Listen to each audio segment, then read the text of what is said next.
I first recall reading the Weir on a flight back from Dublin to London over 20 years ago, and I was quite surprised by the profound effect it had on me. I ended up exploring it in depth throughout my teaching career and later in my drama therapy practice, and students and clients included also felt deeply affected by the themes of the play, the stories of the play, and I couldn't quite figure it out at first.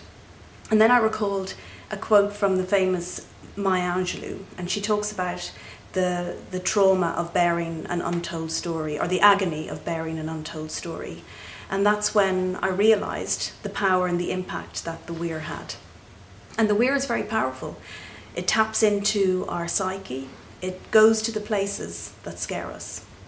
It highlights to us and it confronts the themes around loss, our mortality, our relationship to the supernatural world, and it also confronts us with the prisons that we build around ourselves. And those prisons are usually the stories that we tell ourselves about ourselves, and also the stories that we've been told collectively from the societies that we've been brought up in.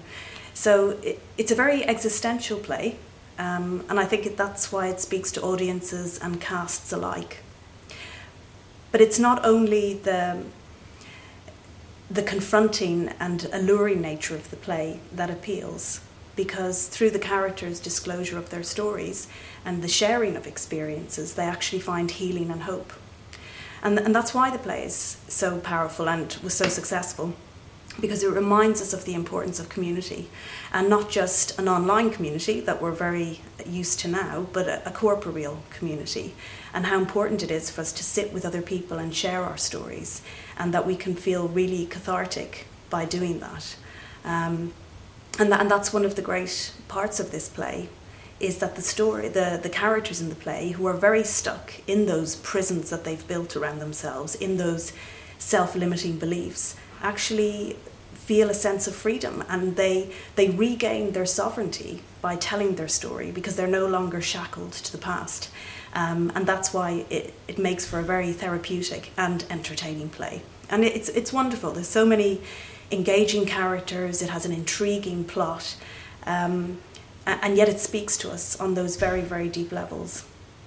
And it's very, very apt for where we are in 2024.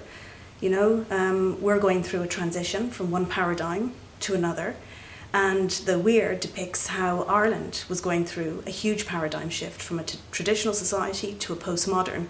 Ireland didn't even get to go through a modernism, and therefore there was this huge kind of leap into another era. And you can see in the play that some of the characters are really struggling. They're struggling to take that leap, and they're stuck in that old traditional way of being, and it's not serving them anymore. For a time, up until they have these disclosures and talk about their issues in the play. But that's one of the main things that I think it correlates with in our world today, but also it's revelatory.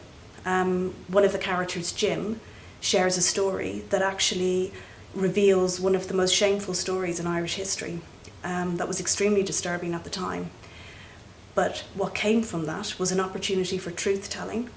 It enabled the unspeakable to be voiced. It enabled the unbearable to be heard and then accepted, and only then could healing take place.